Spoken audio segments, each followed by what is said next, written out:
Okay. Hi, everybody. I don't know if you can hear me yet, but if not, if you can, that's great. If not, you'll hear me in a minute. I'm going to do a little bit of sharing first.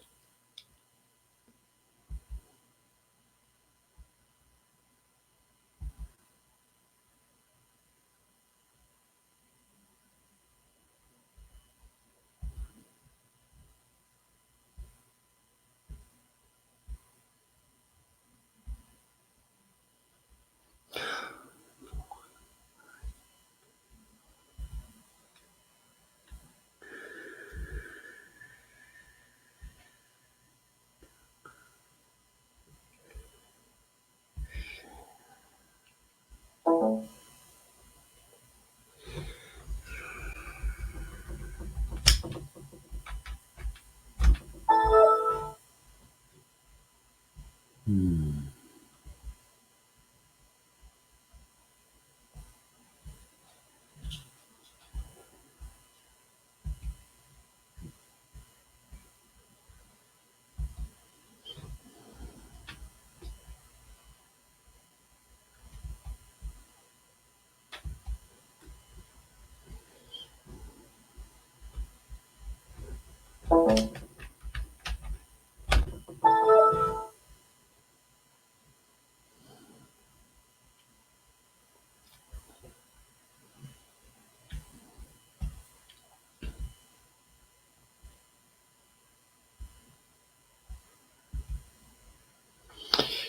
Okay. I think you can see me now.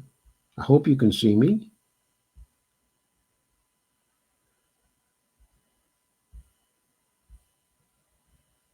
Okay, please like and share for me. Certainly appreciate that. Thank you for sharing. I appreciate it.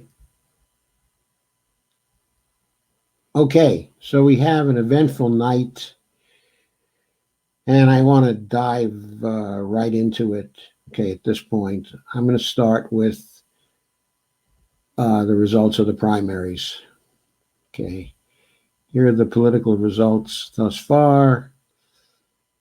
Apparently, in Florida, Joe Biden won a blowout victory over Bernie Sanders uh, with 93.0% of the precincts reporting. Biden has a lead of 61.7% to 22.8%. There were some others who since have dropped out of the race. They had 15.0%. So Joe Biden has a landslide victory, okay, in Florida.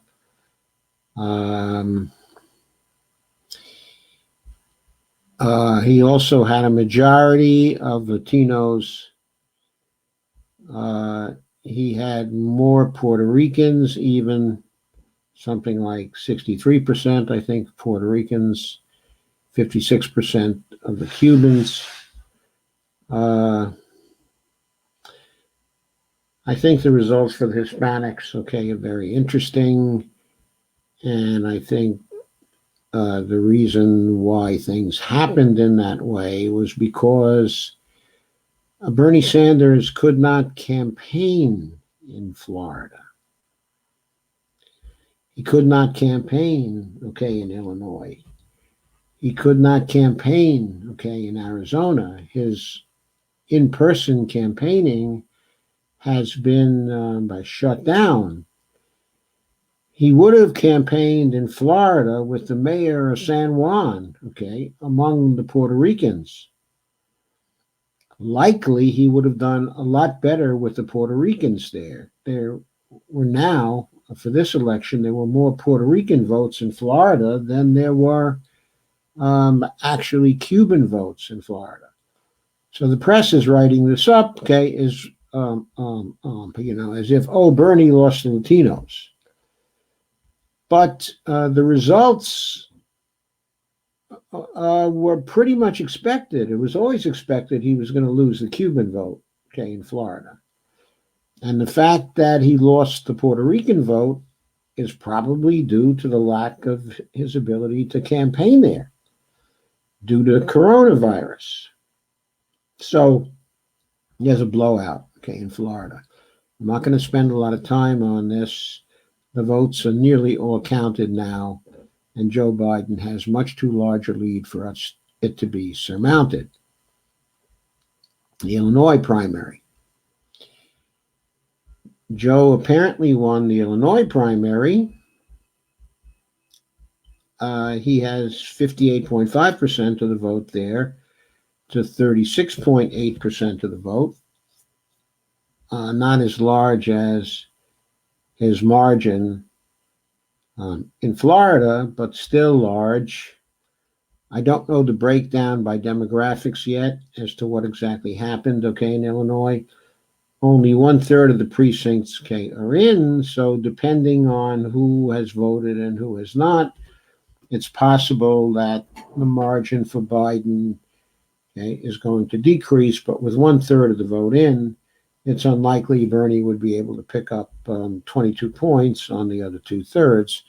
So it's pretty clear that Biden has gotten a substantial majority of the Illinois delegates, as well as a substantial majority of the votes.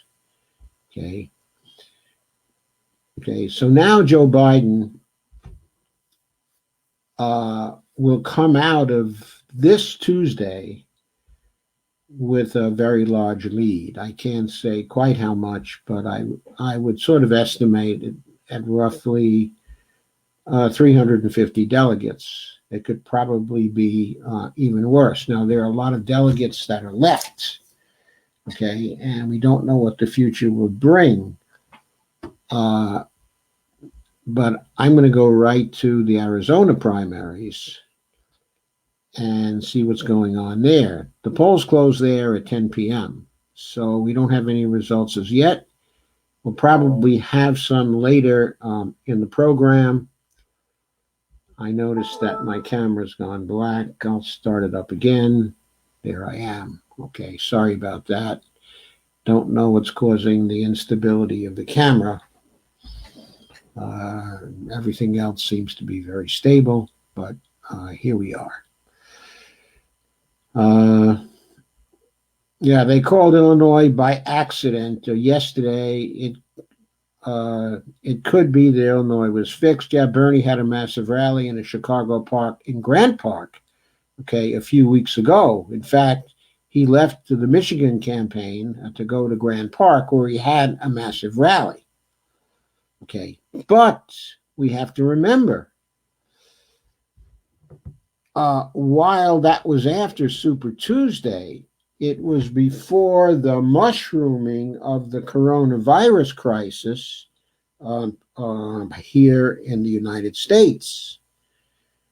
For some reason, I suppose it's just the psychology of the matter, wanting essentially familiarity, there's been kind of a stampede to the establishment because people have greater trust in the establishment's ability to handle the coronavirus than they do in Bernie's ability to handle the coronavirus. I think this is idiocy, but when there's not much time to campaign about things, when everything is in a rush and everything is changing fast, then that's the time people panicked and they often go to the familiar. Okay, in this case, they've been seeking safety with the establishment Democrats and with Joe Biden and with the mainstream, the media. Okay, the role of the media has been very, very important in this particular campaign, of course. So that brings me actually to the breaking news. What's going on today? What's going on today? So let's just check what's going on at Common Dreams.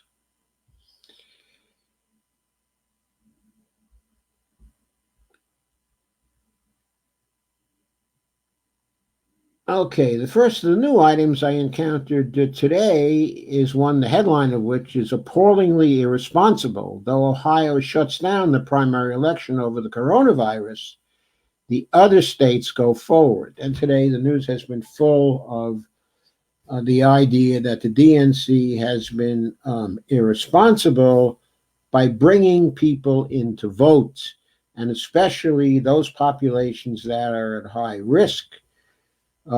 In my view, that's the over 50 population, but in the common view, that's seniors, over 65s, who disproportionately vote for Joe Biden.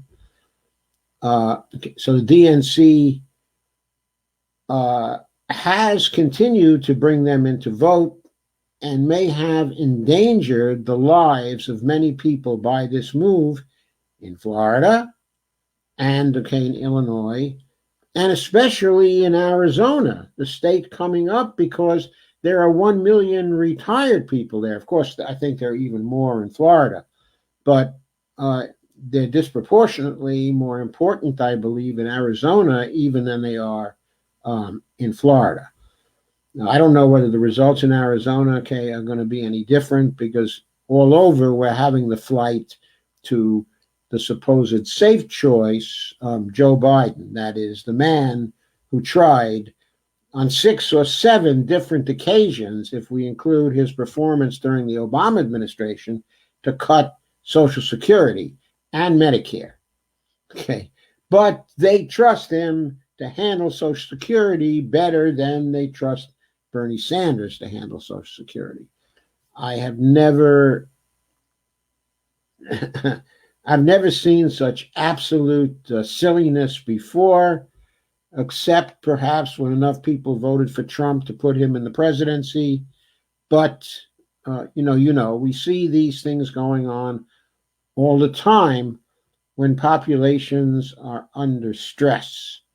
So that was one thing that was going on today. Next, there's a news article in Common Dreams on Sarah Nelson, who's the head of the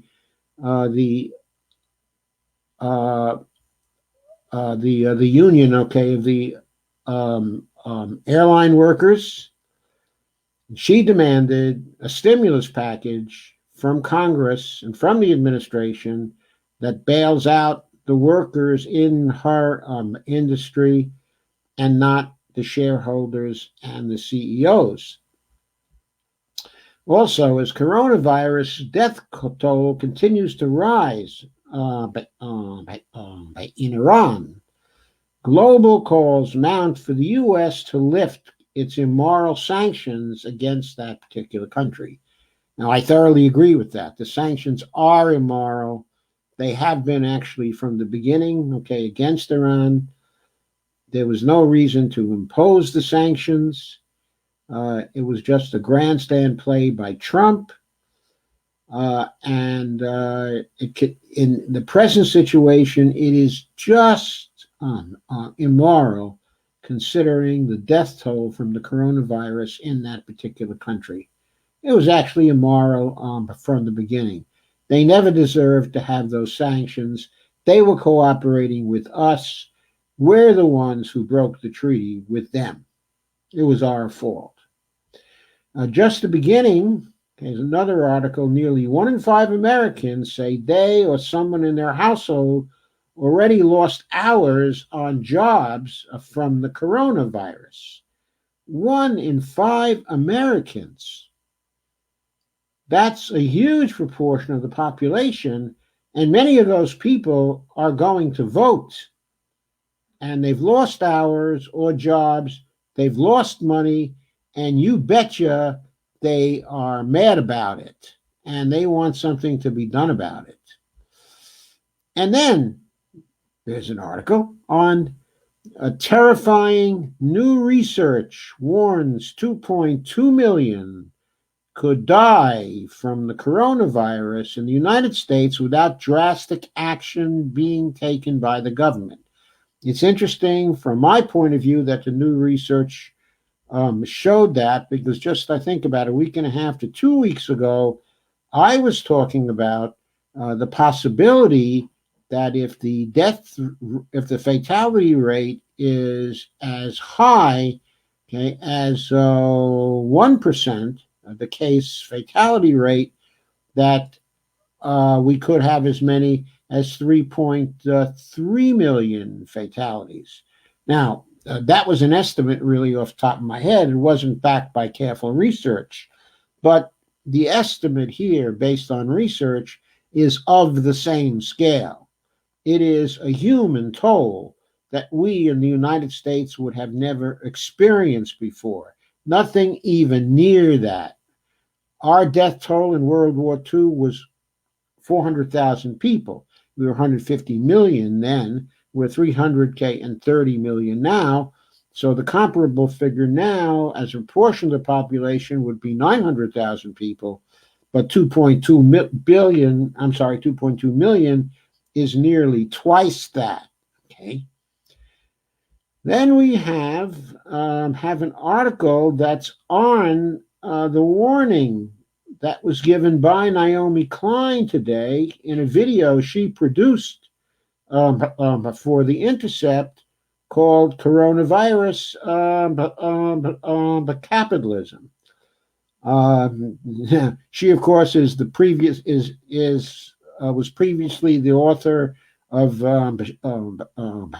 Shock Doctrine Capitalism, and now she's warning us of virtually the same phenomena here, but with respect to the coronavirus. What's happened when we've gotten shock doctrine capitalism has been that while the legislators are handling the emergency or handling the crisis, what they're also doing is giving all kinds of handouts to large corporations, okay, to donors, to people who benefit their campaigns. They do this under cover of the emergency, under cover of the crisis. They personally profit. We'll get back to that, okay, later in the show. At the same time, we have an insurance industry front group ramping up a campaign against Medicare for All as the coronavirus is actually spreading. And of course, you all know by now that Nancy Pelosi tried to pass a bill in the House to give some relief from the coronavirus, but very quickly. And she provided for paid sick leave for establishments that were less than 500 people. But she left out the large corporations. She left out people who work for large corporations basically to rely on their corporations to bail them out with paid sick leave. Okay? So this bill was moving through the House, and a few of the GOP lawmakers were causing some problems with it, in particular Louis Gohmert, I guess, and some others. And so with many lawmakers out of town, the Democratic House, led by Nancy Pelosi, quietly weakened the paid leave aspects of the bill. Those provisions were weakened, so even lesser proportion of the population, the first bill was going to provide some relief for 20%, okay, of workers. But now it's been weakened further, so it's not even the 20%. So Nancy Pelosi caved again.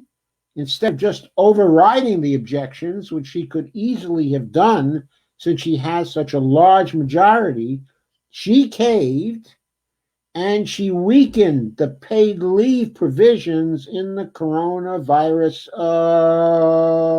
relief bill. Why did she do that? She did that because she just wanted to pass something, anything. She just wanted to pass something. So she didn't put the Republicans under pressure. Instead, she passed a bill that was clearly inadequate. She couldn't wait a day or two or three. She had to get something through. She couldn't wait for the pressure to build still further. No, she had to get something through. Something that didn't really address the problem, that didn't even begin to address the problem. We got to get her out of there. We got to get her out of there. The way things are going, the Republicans might do it for us. But this time, we got to retire her. We got to retire her. She is just a drag. Next headline. The send people money bids are ramping up as Trump signals direct cash payments. The progressives say the check size and who qualifies actually matters. Yes, okay, it does matter, but I'm not going to go through that article specifically because there's something I really want to cover here, and I think you'd probably prefer for me to cover that. But moving to the coronavirus, treating the coronavirus like an active shooter, the New York City mayor, specifically Mayor Bill de Blasio, warns of a shelter-in-place order for the entire city. And this comes, okay, as Governor Cuomo has warned that the peak of the infectious outbreak could still be 45 days away. So de Blasio wants to be even more cautious and even more decisive with respect to this, which is probably a very good thing under the circumstances because we don't know at present, because of the lack of testing, how much of a problem New York City has. Okay, so anyway, he says he's going to make a decision in 48 hours as to whether to make a shelter in place to put through that order. If he does put through that order, that is then going to create a situation where many New Yorkers will essentially be out of jobs and will need to have paid leave for an appreciable amount of time. An appreciable amount of time, not just 1 or 2 weeks, but maybe a lot more time than that. Okay, so next, offering a model, Batu Nation battling the outbreak. New York AG suspends all medical and student debt collection. That was done by the Attorney General of New York, who is, yes, Attorney General Letitia James, announced Tuesday that her office is temporarily suspending the collection of medical and student loan debt in an effort to assist New Yorkers as they cope with the economic fallout of the coronavirus. And this is effective immediately. The new policy will halt the accrual of interest on medical and student loan debt to ensure that New Yorkers don't face even larger payments when collection is actually resumed. So I think that's a very good thing, but it's another thing that shows you how fast this crisis is moving and how people are moving to take action to do things to alleviate the crisis, not just in terms of the illness itself, but also in terms of the economic impacts of the illness.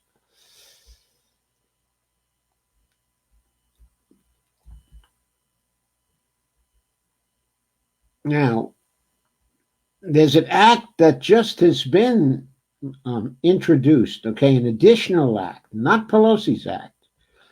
With the Paid Leave Act, Democrats aim to close loopholes in the coronavirus bill that left out essentially millions of workers. And so one of the lawmakers was Rosa DeLauro, who's a representative from Connecticut, but she's a Democrat, and she's a very important figure in the caucus. She led the fight against the TPP.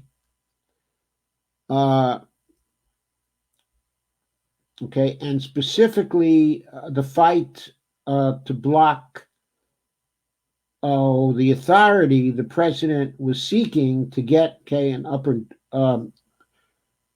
to get an up or down vote on the TPP in the House, and she was eventually nearly successful in that. She was successful in bringing along the caucus and finally bringing along Nancy Pelosi to vote on her side and the side of 7/8 of the caucus.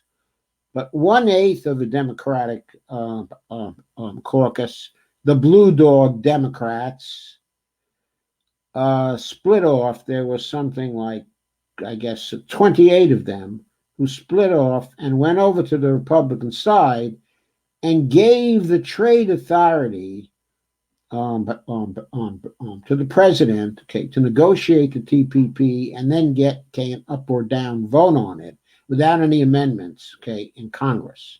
But it was Rosa DeLauro who led that particular fight for the progressives, even though she's very friendly with and very close to Nancy Pelosi. Sometimes she splits from her and she goes to the other side.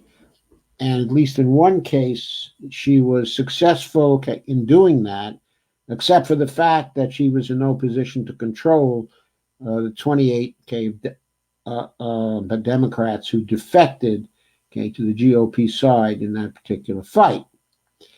The other two was Senator Patty Murray in the Senate, Democrat of Washington, and Kirsten Gillibrand, who you may know was a co-sponsor of the Medicare for All bill in the Senate and who assisted Bernie in writing that particular bill.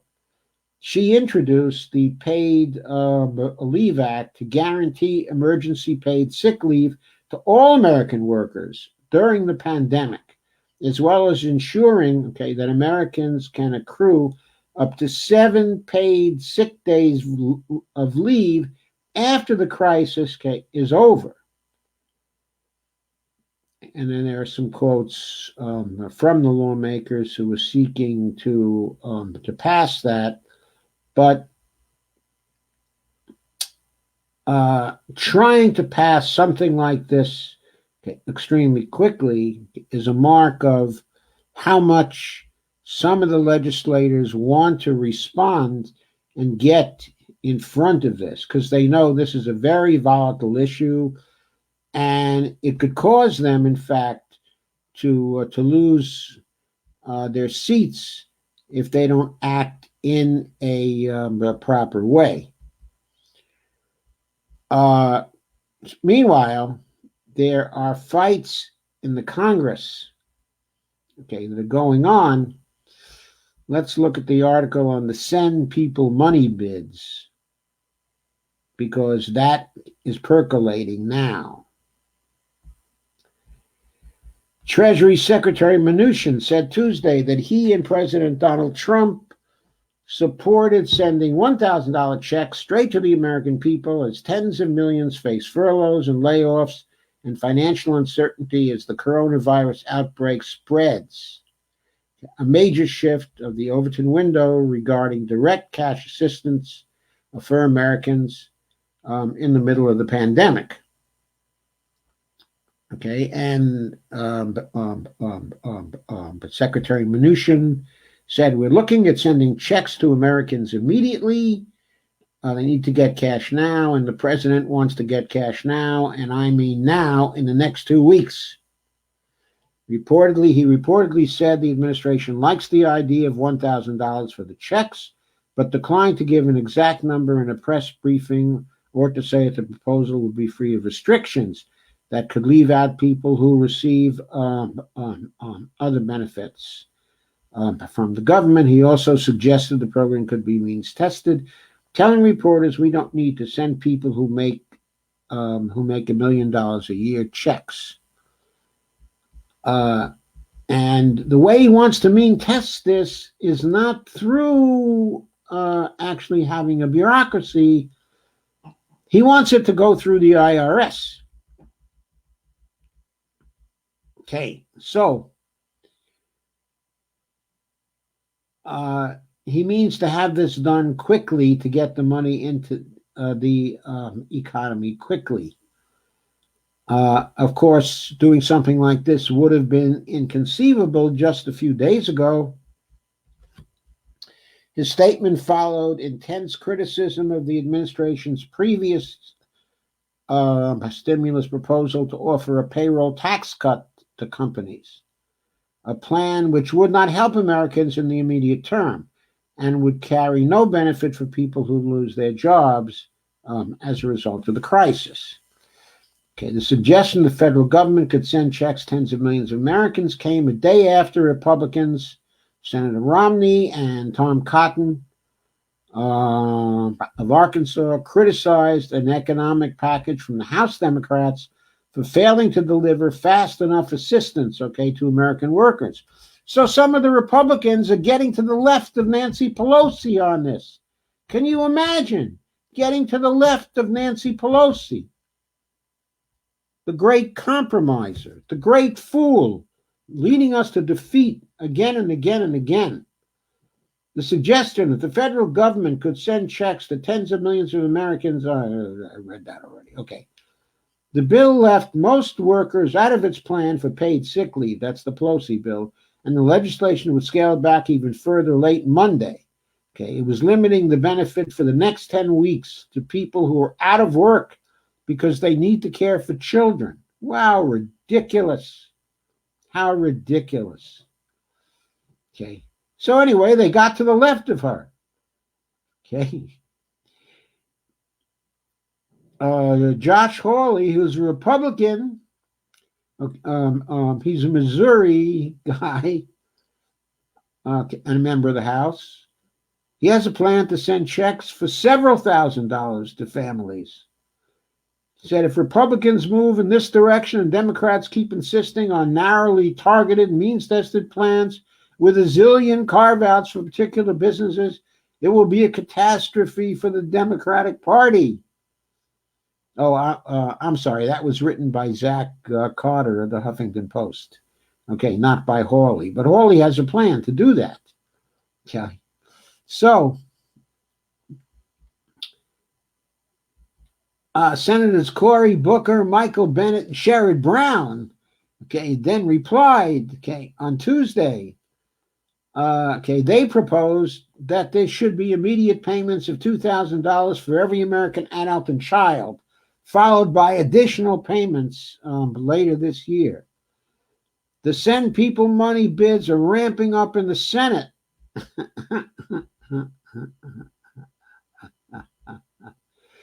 Tim Ryan and Ro Khanna wanted to send checks of up to $6,000 to every American earning less than $65,000.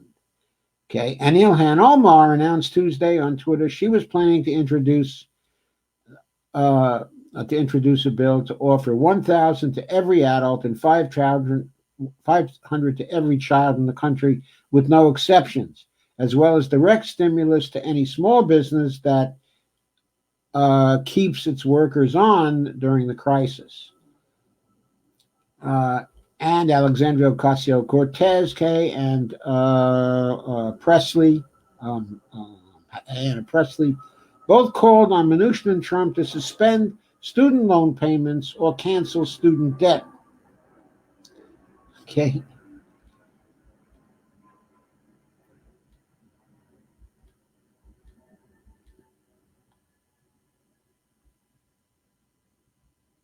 And there are lots of tweets here calling on the administration and Congress to send checks to Americans immediately. In other words, there's a panic that is going on as part of the fallout of the corona emergency, the coronavirus emergency. We have to be very watchful and be very careful that this doesn't become a bailout for big business again. Okay, and that brings me to one of the main topics that I wanted to talk about here tonight. But let's see if there are any results from the Arizona primary in yet.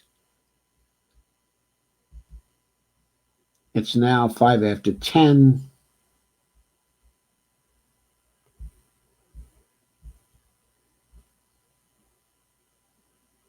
But the last update was at 9:38. Okay, even though it's 10:06, no further live updates, but from the Politico page. Most probably those updates will be there soon.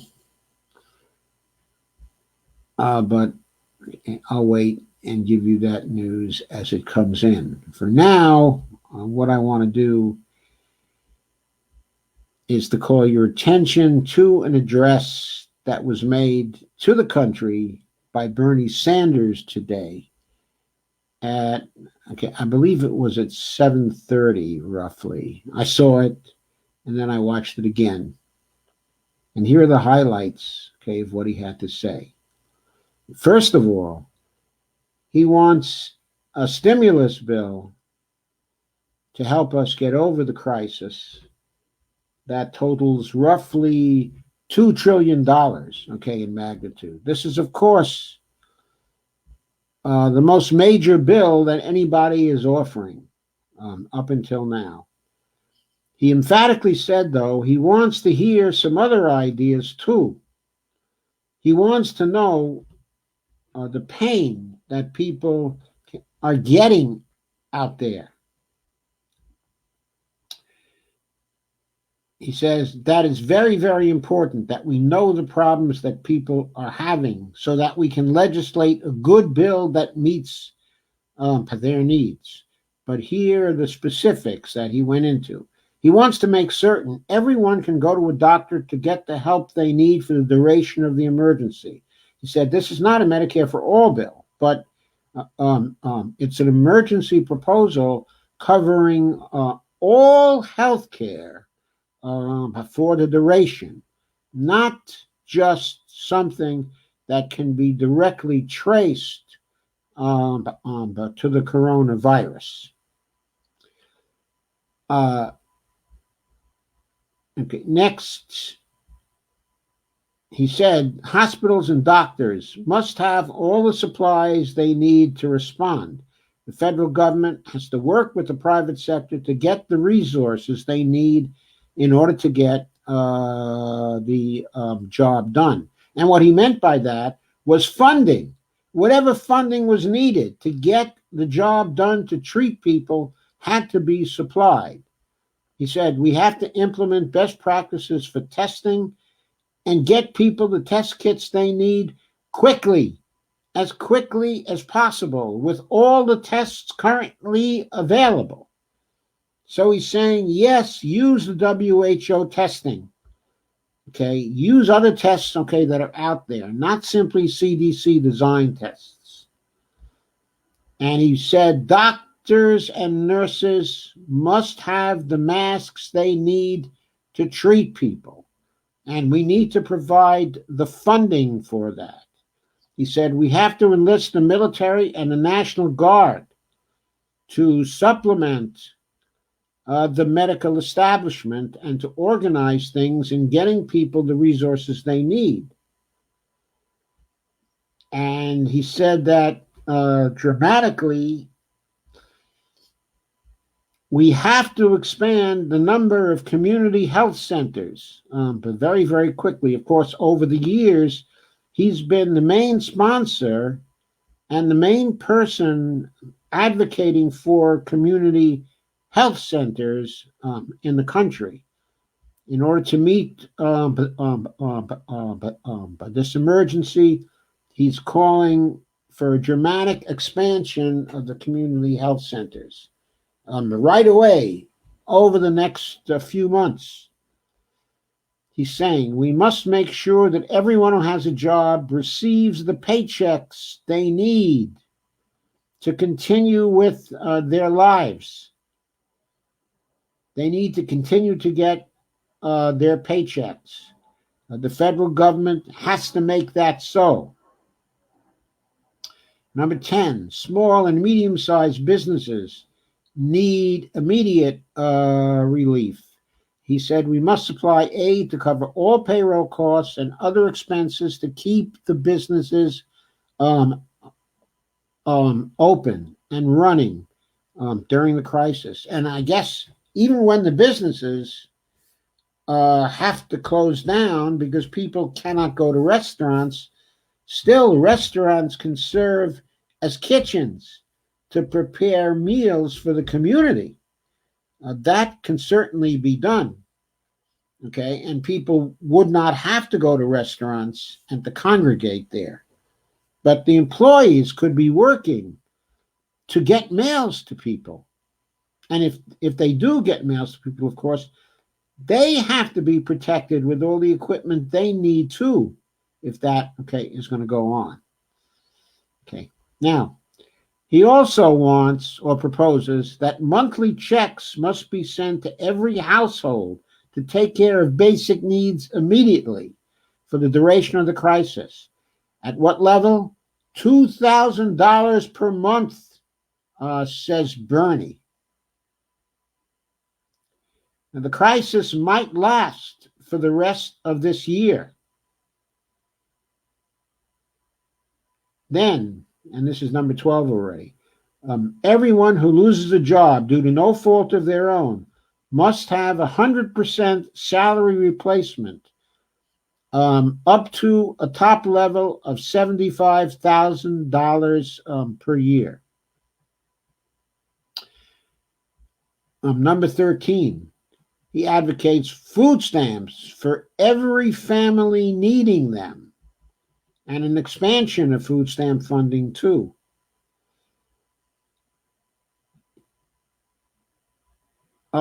His proposal will stop evictions, foreclosures, and also utility shutoffs. And he also wants to restore utility services for those who are already shut off. He wants to eliminate student loan debt payments for the duration of the crisis. Something like what the Attorney General in New York is already doing, but I think she's suspending the debt payments that go to New York. I don't think she has the authority to suspend the debt payments that still have to be made to banks. I may be mistaken about that. I think for that, she'd have to go to the legislature first. She doesn't have the authority to do that by herself. He also wants to provide funding for states and localities to provide rental assistance to people for the duration of the crisis. So grants to states and to localities to provide the rental assistance money to people. He wants to provide also nutrition assistance to everyone who needs it. He wants to make sure that people who need it are safely housed in empty hotel beds. He wants to support farmers during the crisis by supplying funding they need to make payments and get crop insurance.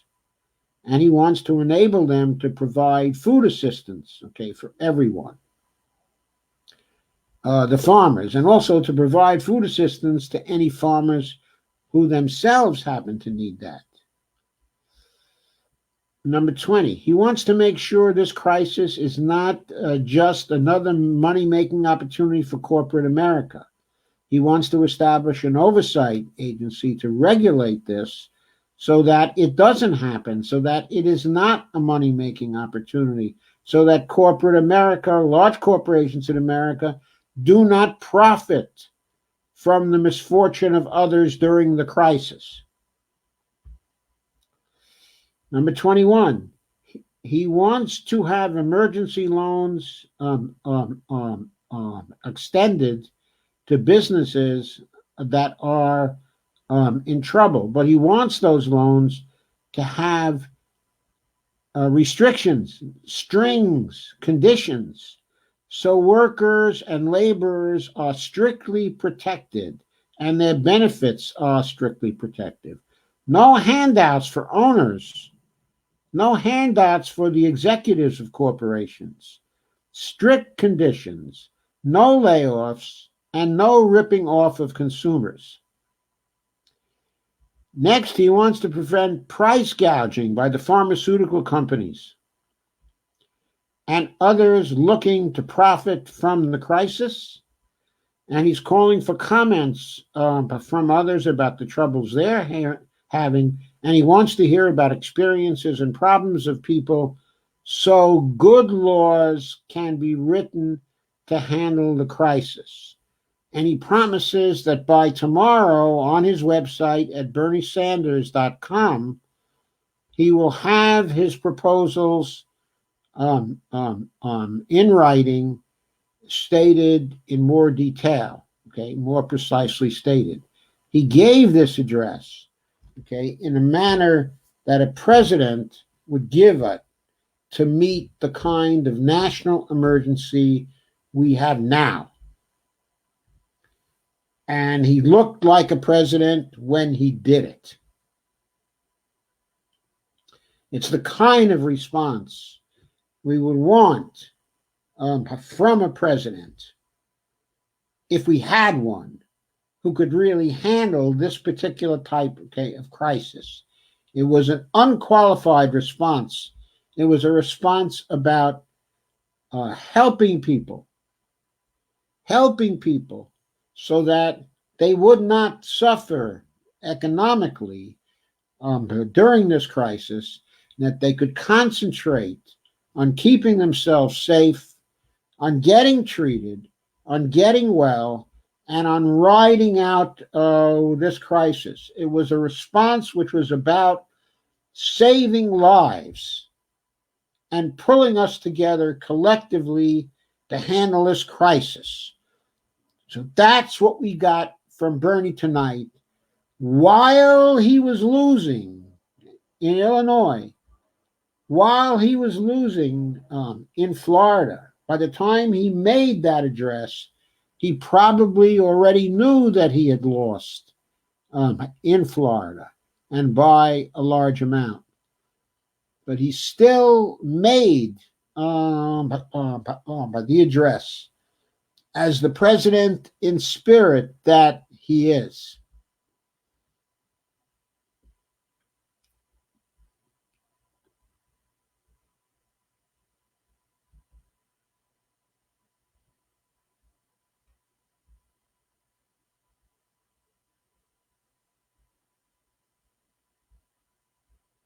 Still no new results, even though it's 10:18. No new results on Politico, which is the page that I'm watching. I presume that on other news sources right now, there probably are some Arizona results. Let's see what the AP News has to say.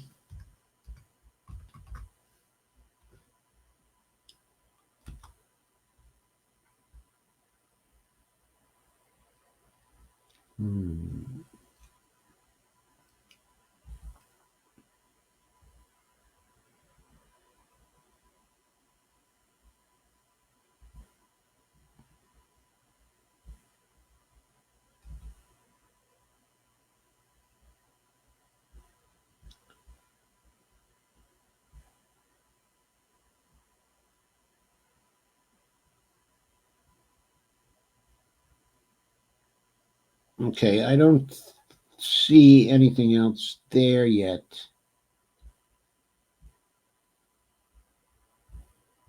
You can probably tell me better than I can tell you right now about what's happening if you're watching one of the major networks.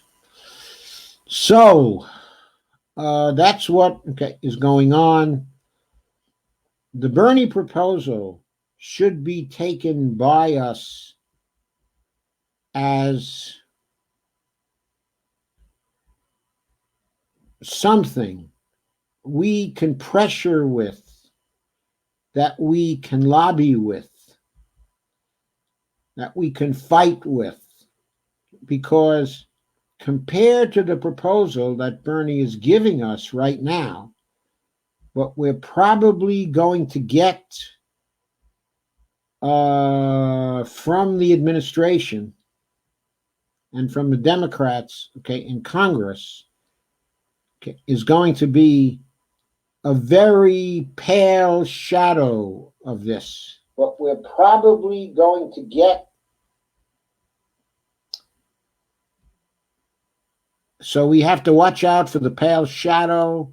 We have to watch out for the sellouts to business. And we have to do everything we can to see that the relief package and the stimulus package really provides for people to survive this crisis, both from a medical standpoint, a health standpoint, and an economic standpoint. We have to ensure that that is the case. Okay, I'm going to turn to your comments now. I'd like to remind you to please share, like, and subscribe the YouTube video when it goes up. And please visit my patreon.com page at /Joe_Firestone, patreon.com/Joe_Firestone. And please occasionally make a contribution. So here we are. The sound is fine. We see a high K. They just projected a Biden win in Illinois with only 34% of the vote counted. That's too soon. No, it's not. No, it wasn't really too soon, Kay, because if they did not cheat, and this is the proviso, if they did not cheat, and if 38% of the vote showed a margin of 58-36 for Joe Biden, then he most certainly won, in Illinois. Almost certainly won. And Steve said, I really don't believe these election results anymore, at all. Well, I have to say that the ones we're getting now are explainable because of what's been happening with the virus. In other words, people's attention is not really primarily focused on the primary elections anymore. It's focused on the coronavirus and what's happening to them. So they're left with the impression they had at the end of Super Tuesday, and at the end of last week's primaries. The campaigning that Bernie was able to do on social media since that time, while it was very vigorous campaigning and very well considered, couldn't reach most people, even following the debates, on Sunday, when Bernie showed Joe's record to people, just exhibited his record in rather stark terms. I mean, perhaps not in as harsh terms as he might have used, and perhaps not with the anger that he should have actually projected about it. That particular result didn't have time to filter into the voting population. I mean, they were going to vote on Tuesday. It wasn't possible for the debate to have that kind of short-term effort to give Bernie the swing he needed to win, in Illinois. And as I said, he didn't have a real opportunity to campaign among the Puerto Rican population in Florida. That was really key, because if he had campaigned with the mayor of San Juan on that, he probably would have won that particular demographic, which would have made a very big difference in Florida. Of course, it wouldn't have helped with the black vote in Florida, I'm afraid. That was probably destined to go the way of the South Carolina black vote and the Alabama black vote. For some reason, people down there think Joe Biden is their friend, contrary to all the evidence. But of course, they don't know all the evidence. Susan Eldridge says, it's over. We need to think about how to move forward. We do need to think about how to move forward. I agree. But we also have to watch the situation, because if we now have a postponement of all of the upcoming primaries going forward until sometime in June, then some of this initial panic flight to Joe Biden may have time to dissipate. Bernie still won't be able to campaign, but the messaging by the Bernie campaign might be able to close the margin somewhat. How much it closes the margin, okay, is very important. And the reason why it's very important is because it tells the people running the Democratic Party, it shows that the support for Bernie is not going away in spite of the heavy blows he received up to this point, and that they have to do something to conciliate the whole progressive movement, because if they don't, then they may very well get a third party movement, okay, this time around.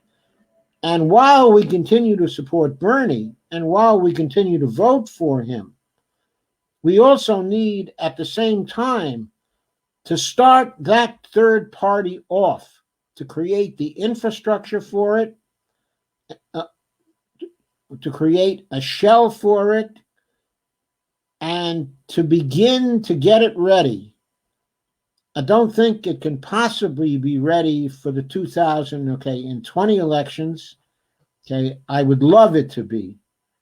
But certainly by 2022, we should have that third party on the ground with candidates all over the country running against both the Democratic establishment candidates and the Republican candidates as well. We have to get rid of the corporate Democratic Party. If we don't do that, we're all goners. We're just goners. I mean, even 2023 to get started with that is too late. And to get a real progressive president by 2025, we'd be able to mitigate the damage, but we would sustain as a species very serious damage if we lose the next 5 years to these damn corporate bloodsuckers.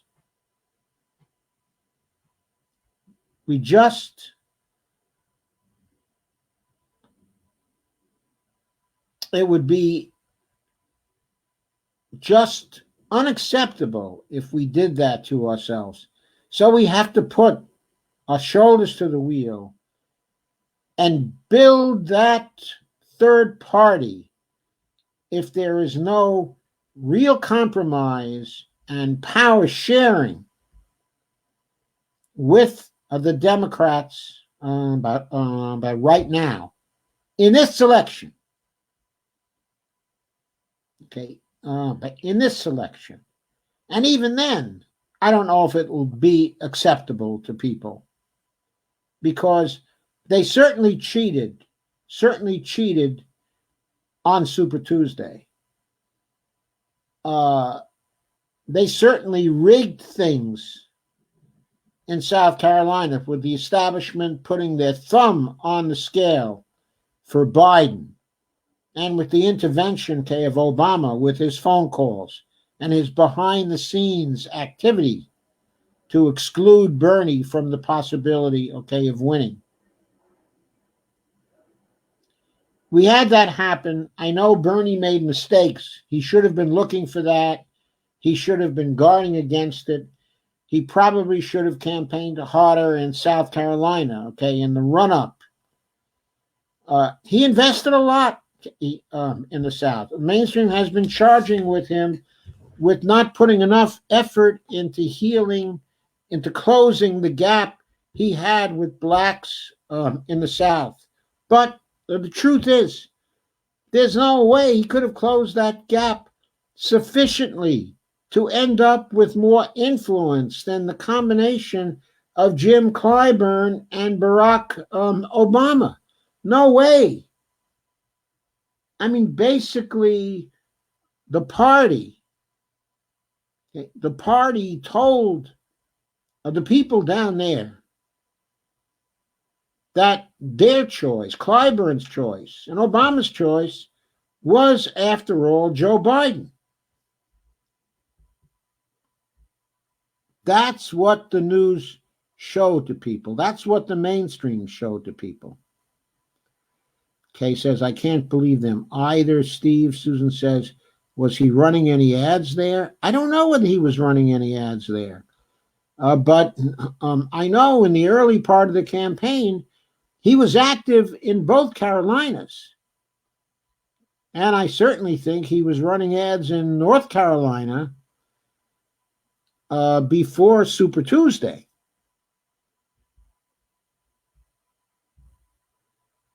Kay said, Bernie had a massive rally in Chicago Park just a few weeks ago. Yes, he did. In Grand Park. Didn't they call Illinois yesterday by accident, laugh out loud?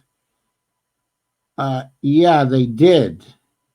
But they called it a victory of 55 to 45 in favor of Biden.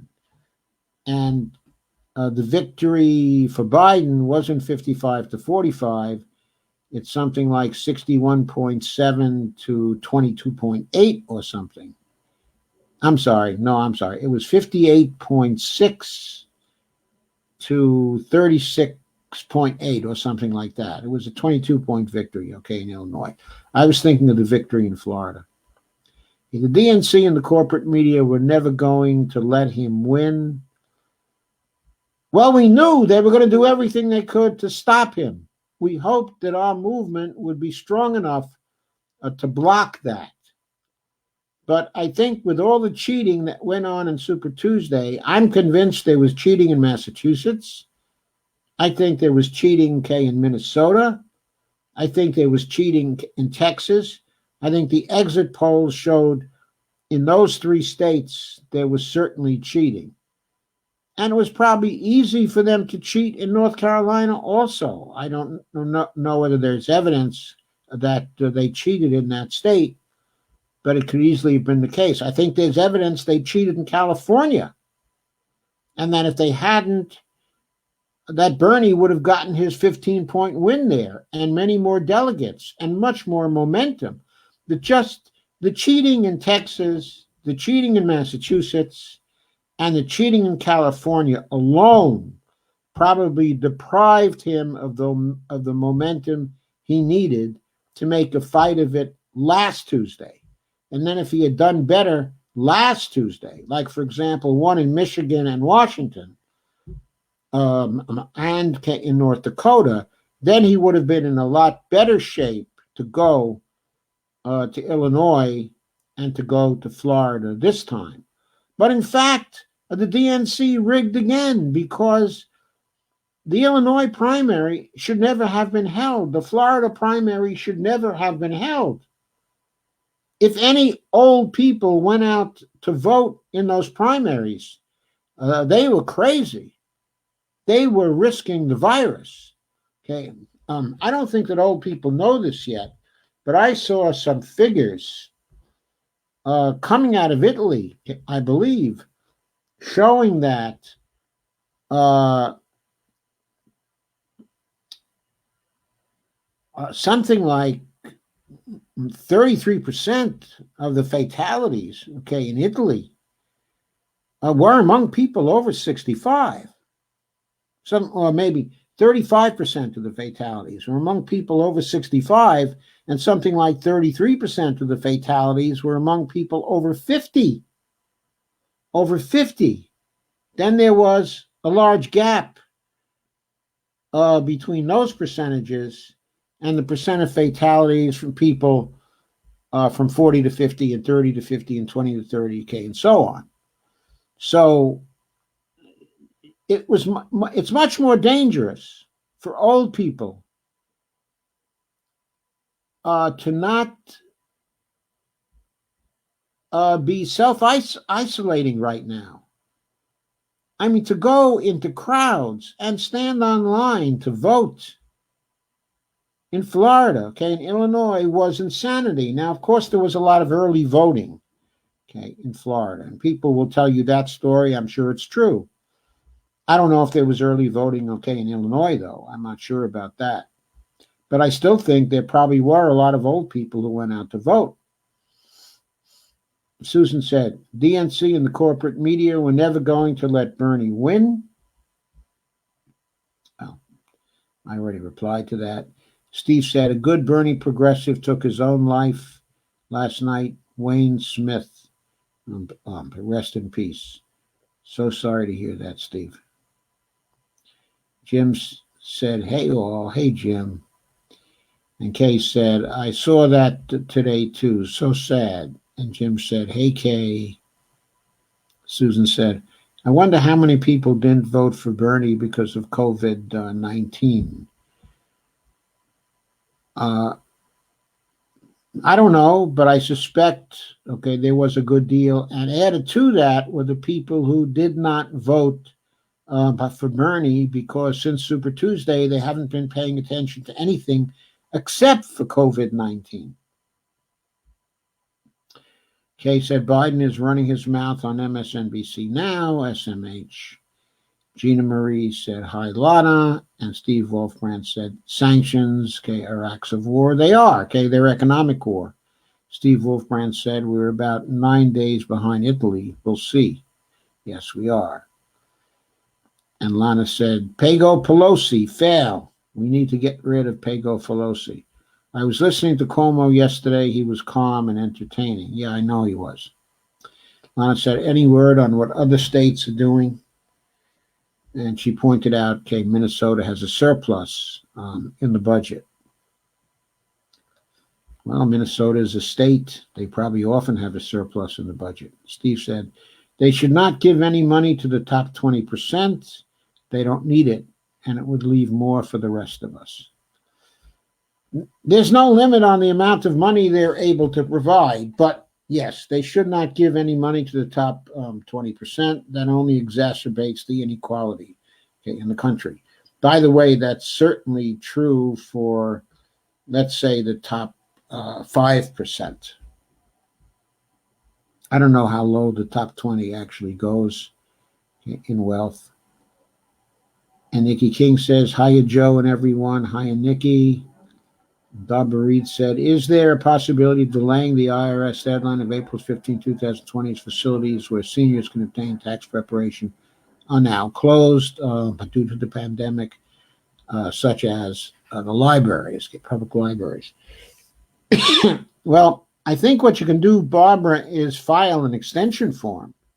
Get an extension form off the web and, get a delay until September 15th.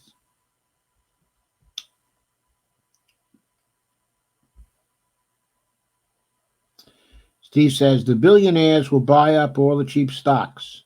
more wealth will flow to the top 1% of the population. Probably, once we get a progressive in there, we're just going to have to take it away from them. Sandy said, hello. Kay said, hey, Sandy. Sandy said, hi, Kay. Steve said, I believe that they are considering that. California has already extended the state tax deadline to June 1st. Yeah, that's the state deadline is getting extended. But there hasn't been a mention of extending the April 15th, the national deadline to April 15th. If they extend the deadline, they should also extend the period, okay, of interest so that it's not like an extension. In other words, it's a full extension of the date of filing, and also an extension that if you owe money, you have to pay interest.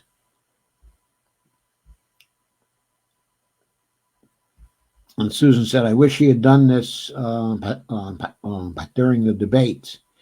Yeah, it would have been great if he had done this in the debate, but he wouldn't have gotten the time for a proposal in the debate because it was a debate and it was an exchange. But he could have said, during the debate, look, this requires a major emergency plan of how we're going to respond, to this crisis. And I will be out with one by Wednesday morning, or, given a deadline for that. Maybe he could have done something like that. Steve asks, any Arizona results? Oops.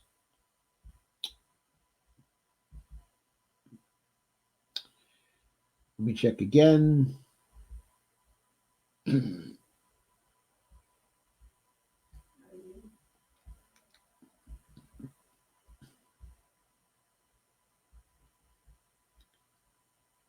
Why can't I find this?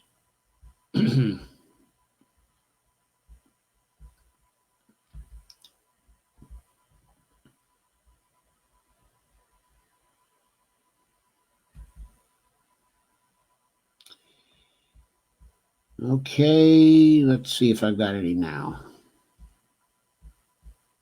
Nope, I still don't have any political results.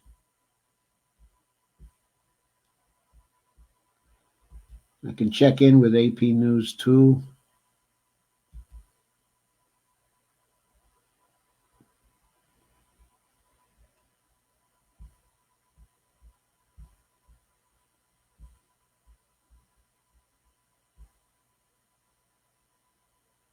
Oh, maybe Arizona comes in at 10 o'clock. No, it can't be 10 o'clock Pacific time.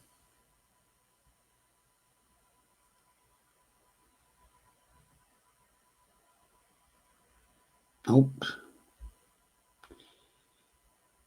I don't see anything on Arizona yet. Okay, back to your comments.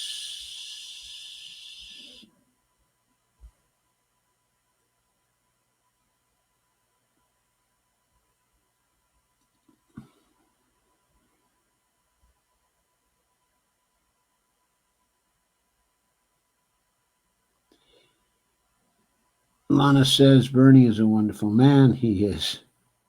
He's a wonderful man. Okay. I wish, though, he were a little more personally combative. He's very combative, of course, when it comes to Wall Street. When it comes to corporations, when it comes to issues. But he's not very combative when it comes to people. And I think in terms of the debate that he just had, it would have been great if he could have gotten angry at Joe for representing those donors, for trying to cut Social Security so often, for passing the crime bill, for helping to get us into the Iraq War. It would have been great if he could simply have bawled him out for all that in about a 5-minute rant and just completely said, "You're just not fit to be the president of the United States, Joe Biden. Time for you to go home and retire."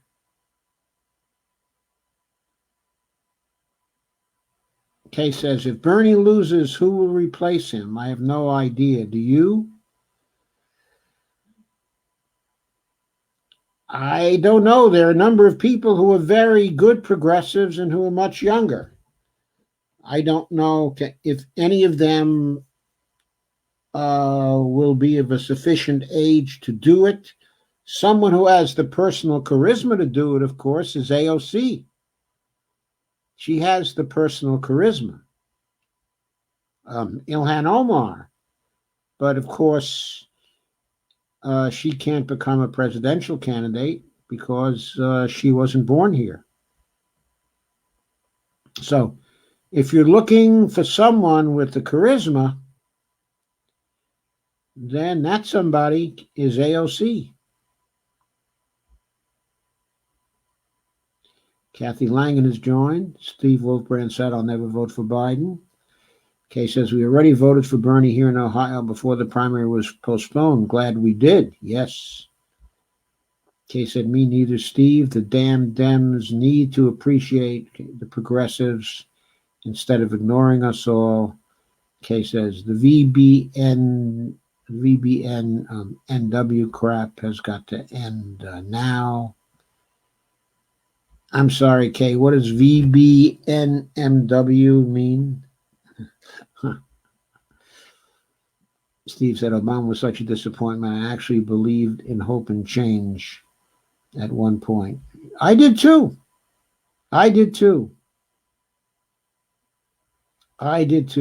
If I had been in Chicago on that night after he won in Grand Park, I would have been there looking up because I had really high hopes. Now, mind you, within a month, I was being very critical of the administration. Didn't take me long to see through it. But I didn't see through it before the election. I wasn't reading carefully enough. I was still too much into knowledge management and not enough into politics to know what was going on behind the scenes at that time. And Kay said, I did too, Steve, until I saw his administration.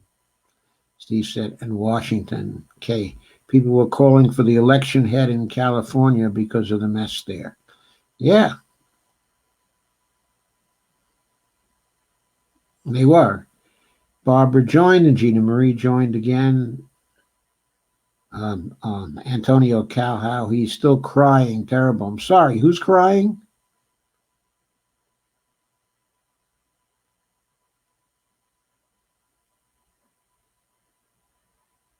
Antonio said, I do not have courage to see more.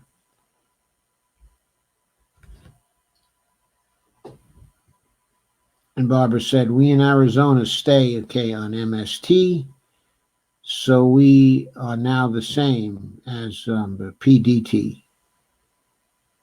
Well, if you're the same, okay, as PDT, it should be 748 there, right?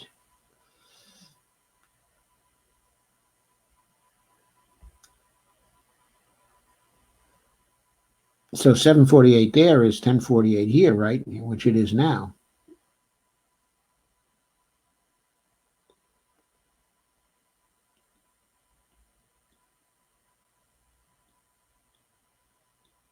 Anna says, vote blue no matter who. Kay said, I lived there for a while.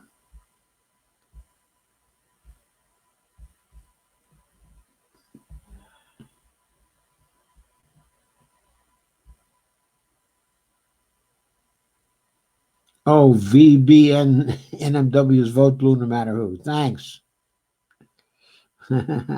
Thanks. Yes, one of the few things I liked when I lived there, also the vote by mail option.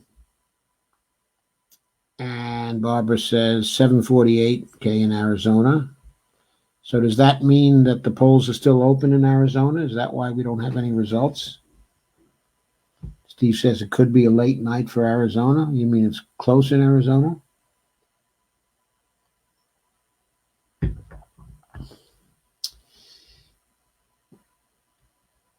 Okay, so I've now covered all your comments, at least up to this point.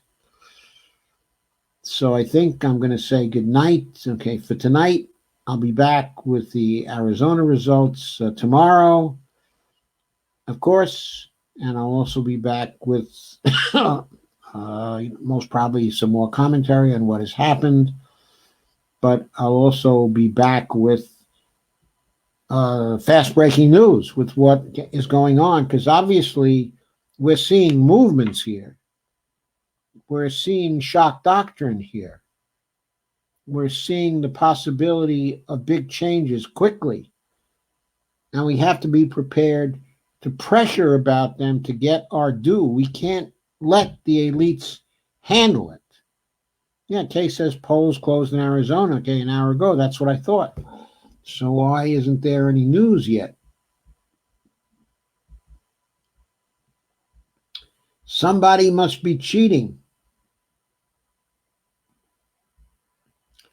They must be cheating out there, must be rigging.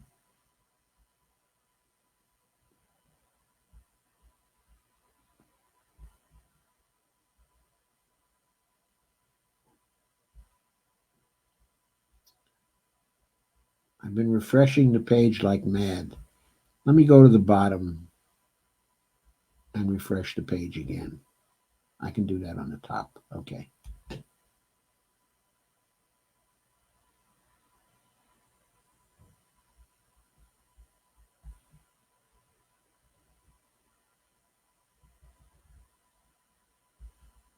No results yet.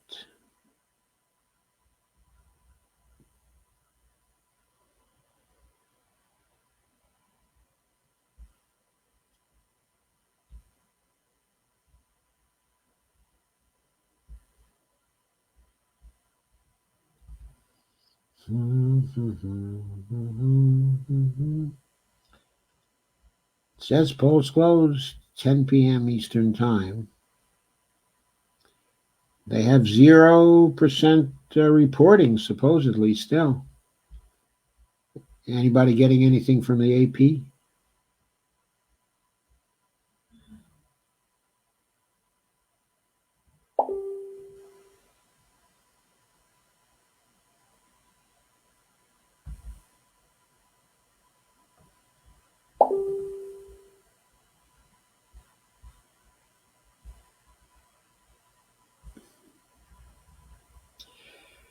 Of course, there's a corona vaccine trial starting on Monday, but we knew that. But still, it's going to take a year to get a vaccine, or a year and a half, maybe.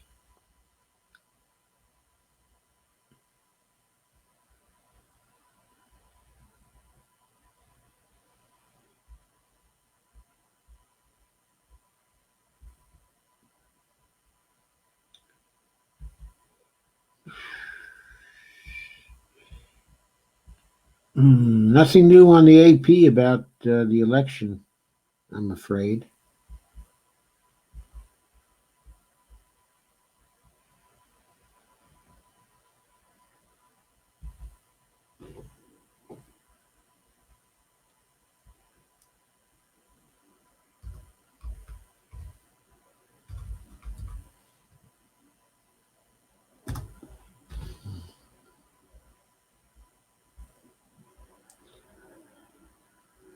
Okay, let's see what Twitter has to say.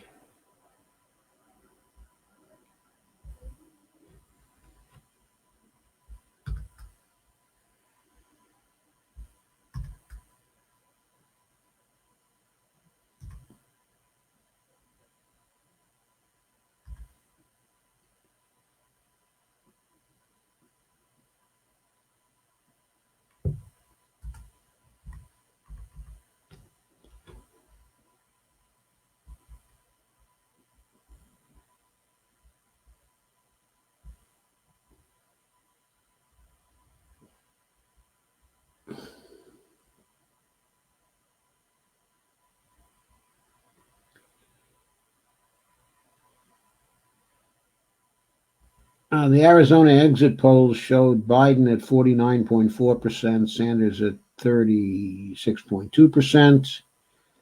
On the Medicare for All issue, support was at 58%, opposition was at 34%. And we got a good result for tonight. But evidently, Marie Newman defeated Representative Dan Lipinski in the Illinois 3rd Congressional District. That at least is something to celebrate. Okay, for tonight, at least one progressive actually won. That's nice.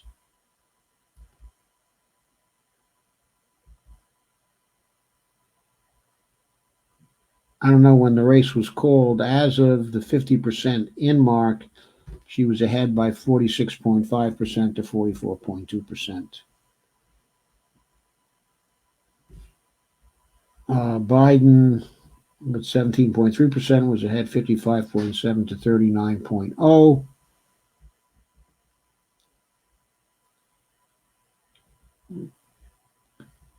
So that's the exit polling.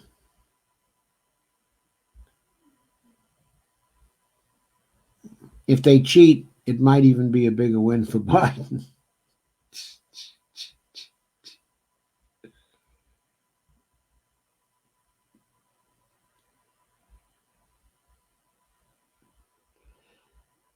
Okay, so I started to say goodnight. So let me see if there are any more comments. Glad to hear about Newman. Yeah, I was glad to hear about her too. It was some small consolation for the night. Steve said, I was looking to escape to Mexico. Now they might not let Americans enter. My luck. Kay said, night all. Steve said, our best shot is Arizona. It borders Mexico. Kay has said good night. Dolores said good night. Lana said good night. And I'm going to say good night as well. So good night. Thank you very much for coming. I'm out for tonight.